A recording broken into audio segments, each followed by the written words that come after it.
আমরা বাংলাদেশ অ্যাম্বুলেন্স মালিক সমিতি শেরপুর জেলা শাখা সুদীর্ঘদিন যাবৎ সারা বাংলাদেশ ব্যাপী 24 ঘন্টা জরুরি সেবা নিশ্চিত করে আসতেছি। বাংলাদেশের যে কোনো প্রাকৃতিক দুর্যোগ, মহামারী বা জরুরি পরিস্থিতিতে জীবন রক্ষাকারী এ সেবায় আমরা সদস্যগণ সর্বোচ্চ ত্যাগ স্বীকার করে দায়িত্ব পালন করে থাকি। কিন্তু অত্যন্ত পরিতাপের বিষয়, দীর্ঘদিন যাবৎ আমরা অ্যাম্বুলেন্স সেবার সুনির্দিষ্ট নীতিমালা প্রণয়ন এবং বাণিজ্যিক রেজিস্ট্রেশন গেজেট আকারে প্রকাশের জোর দাবি জানিয়ে আসছি।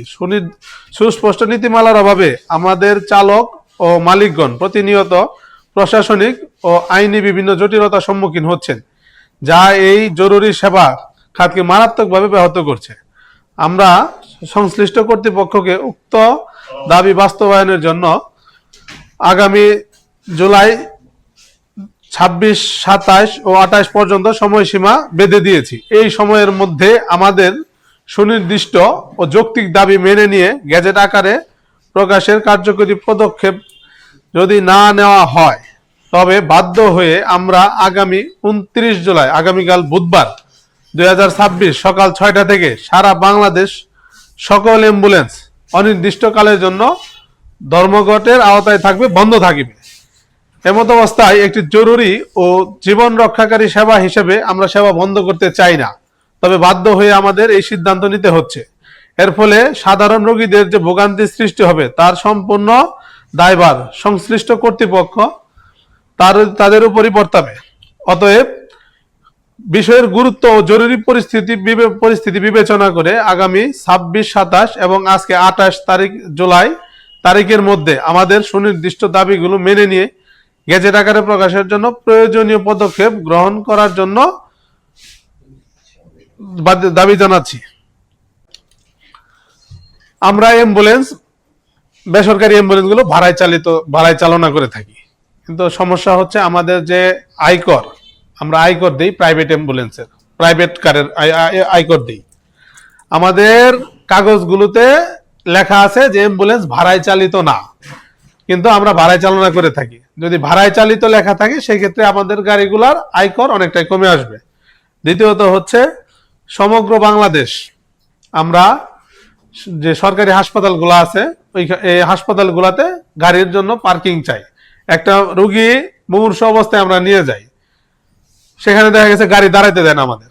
গাড়ি যদি নাই দাঁড়াইতে দেয় সেক্ষেত্রে আমরা রুগী নামাবো কিভাবে, রুগীটা একটা হাসপাতালে পৌঁছাবো কিভাবে?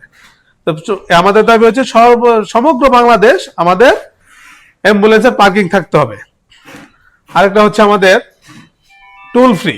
হাইকোর্টের রায় অনুযায়ী আমাদের অ্যাম্বুলেন্সের রুগী এবং লাশ থাকা অবস্থায় কোনো প্রকার টুল নিবে না, কিন্তু ইদানিং দেখা যাচ্ছে রুগী থাকা অবস্থায় তারা কোনো টুল নেয় না, কিন্তু লাশ থাকা অবস্থায় প্রত্যেকটা গাড়ির টুল নেয়, যার কারণে রুগী এবং লাশের মধ্যে ভাড়ার একটা বৈষম্য তৈরি হয়।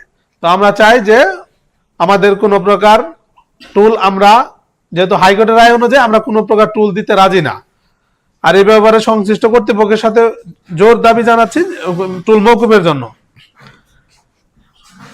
সন্ধ্যা 6টা থেকে রাত্রি 9টা পর্যন্ত প্রত্যেকটা জেলায় প্রত্যেকটা হাসপাতাল গাড়ির গ্যাস বন্ধ থাকে, সমস্ত গাড়ির গ্যাস বন্ধ থাকে। একটা রুগী কখন মারা যাবে, কখন একটা রুগীকে এক জায়গা থেকে আরেক জায়গায় নিয়ে যাইতে হবে আমরা কেউ জানি না, আমরা এই নির্দিষ্ট সময়সীমা কখনোই জানি না। তাহলে আমি যদি সন্ধ্যা 7টায় একটা রুগীকে নিয়ে ঢাকা যাইতে চাই, সেক্ষেত্রে আমি গ্যাস পাবো না, গাড়ির গ্যাসের জন্য 9টা পর্যন্ত আমাকে অপেক্ষা করতে হয়।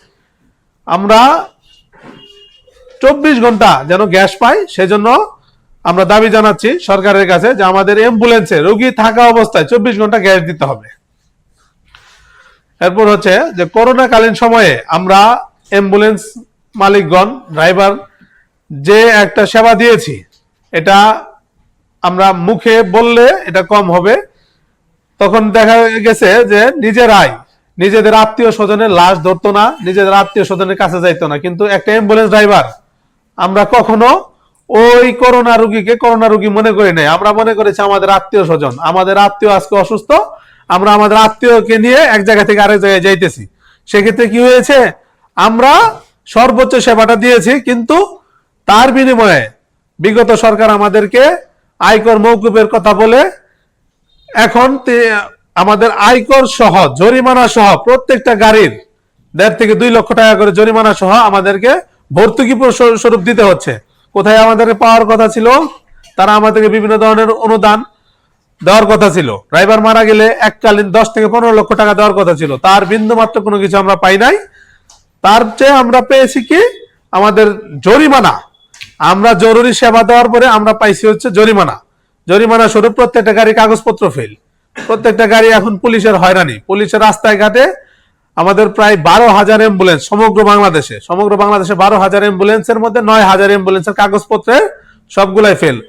করোনার সময় 2 বছরের আয়কর সহ প্রত্যেকটা গাড়ি 1.5 থেকে 2 লক্ষ টাকা আসায় কোনো মালিকই এই বিষয়ে কোনো সিদ্ধান্ত নিতে পারে না। বাংলাদেশ অ্যাম্বুলেন্স মালিক সমিতি হাইকোর্টের মাধ্যমে একটা রিট করে, রিটের মাধ্যমে জানানো হয় অতি শীঘ্রই আমাদের বাণিজ্যিক রেজিস্ট্রেশন থেকে মানে বাণিজ্যিক অ্যাম্বুলেন্স রেজিস্ট্রেশন চালু হবে। চালু হলে আমাদের এই আয়করগুলো কমে আসবে, কিন্তু এখন পর্যন্ত তার কোনো সুরাহা আমরা পাই নাই। হাইকোর্টের রিট অনুযায়ীও আমরা কোনো সুরাহা এখন পর্যন্ত পাই নাই। আমরা জোর দাবি জানাচ্ছি হাইকোর্টের আদেশ অনুযায়ী আমাদের আয়করগুলো মওকুফ করা হোক, জরিমানাগুলো মওকুফ করা হোক।